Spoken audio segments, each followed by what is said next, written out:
Item ಯಾವುದೇ ಇರಲಿ try ಮಾಡಿ ಆಚಿ ಚಿಕನ್ ಮಸಾಲಾ. ಆಚಿ ಚಿಕನ್ ಮಸಾಲಾ. ಮದುವೆಗೆ ಬಂದಿದ್ದ ಮಹಿಳೆ ನಿಗೂಢವಾಗಿ ಕಣ್ಮರೆಯಾದಂತ ಕೇಸ್ ವಿಚಾರವಾಗಿ 30 ಲಕ್ಷ ರೂಪಾಯಿ ಮೌಲ್ಯದ ಚಿನ್ನಾಭರಣ ಧರಿಸಿದಂತ ಮಹಿಳೆ ನಾಪತ್ತೆಯಾಗಿದ್ರು. ಹೀಗಾಗಿ ಶೋಧ ಕಾರ್ಯ ಇನ್ನೂ ನಡೀತಾ ಇದೆ.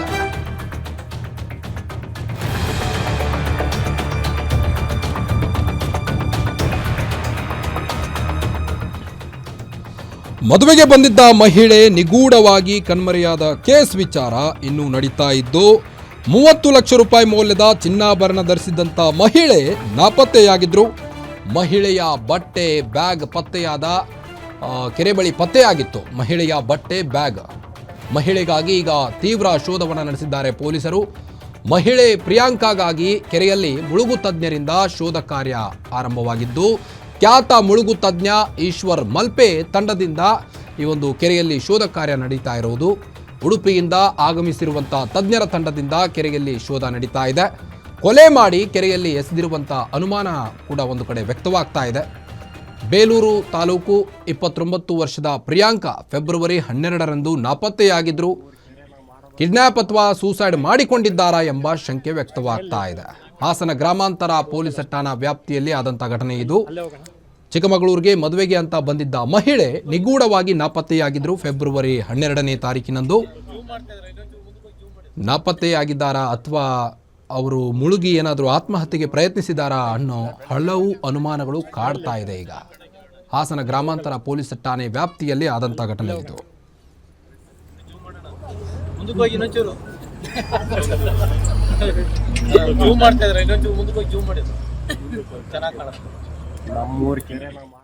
ಮನೆ ಬಗ್ಗೆ ಇನ್ನಷ್ಟು ಹೆಚ್ಚಿನ ಅಪ್ಡೇಟ್ಸ್ ಕೊಡ್ತಾ ಹೋಗ್ತಾರೆ ಹಾಸನ ರಿಪೋರ್ಟರ್ ಚೇತನ್ ದೂರವಾಣಿ ಸಂಪರ್ಕದಲ್ಲಿದ್ದಾರೆ. ಚೇತನ್, ಮದುವೆಗೆ ಅಂತ ಬಂದಿದ್ದ ಮಹಿಳೆ ನಿಗೂಢವಾಗಿ ಕಣ್ಮರೆಯಾದಂಥ ಕೇಸ್ ವಿಚಾರವಾಗಿ ಇನ್ನೂ ಕೂಡ ಮುಳುಗು ತಜ್ಞರಿಂದ ಒಂದು ಶೋಧ ಕಾರ್ಯ ನಡೀತಾ ಇದೆ. ಏನಾದರೂ ಸುಳಿವು ಸಿಗ್ತಾ ಹೇಗೆ ಅಂತ?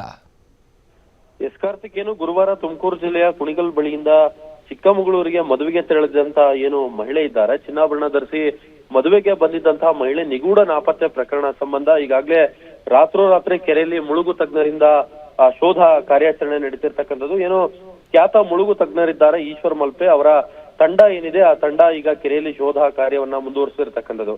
ಅಂದ್ರೆ ಮಹಿಳೆಯ ಬಟ್ಟೆ ಬ್ಯಾಗ್ ಚಪ್ಪಲಿ ಪತ್ತೆಯಾದಂತಹ ಹೆದ್ದಾರಿ ಪಕ್ಕದಲ್ಲೇ ಇರ್ತಕ್ಕಂಥ ಕಲ್ಕೆರೆ ಅನ್ನೋ ಗ್ರಾಮ ಏನಿದೆ, ಆ ಕಲ್ಕೆರೆ ಗ್ರಾಮದ ಕ್ರಾಸ್ ಏನಿದೆ ಅಲ್ಲಿ ಇರ್ತಕ್ಕಂಥ ಕೆರೆಯಲ್ಲಿ ಈಗ ಶೋಧ ಕಾರ್ಯ ಆರಂಭ ಆಗಿರ್ತಕ್ಕಂಥದ್ದು. ಯಾಕಂದ್ರೆ ಇಂದು ಬೆಳಗ್ಗೆಯಿಂದ ಸಂಜೆವರೆಗೂ ಕೂಡ ಅಗ್ನಿಶಾಮಕ ಸಿಬ್ಬಂದಿಯಿಂದ ಕೆರೆಯಲ್ಲಿ ಶೋಧ ಕಾರ್ಯಾಚರಣೆಯನ್ನ ಮಾಡಲಾಯಿತು. ಆದ್ರೆ ಯಾವುದೇ ಸುಳಿವು ಸಿಕ್ಲಿಲ್ಲ. ಹಾಗಾಗಿ ಇಡೀ ದಿನ ಶೋಧ ನಡೆಸಿದ್ರು ಕೂಡ ಕೆರೆಯಲ್ಲಿ ಸಿಗದ ಮಹಿಳೆಯ ಮೃತದೇಹದ ಸುಳಿವು ಸಿಕ್ಲೇ ಇಲ್ಲ.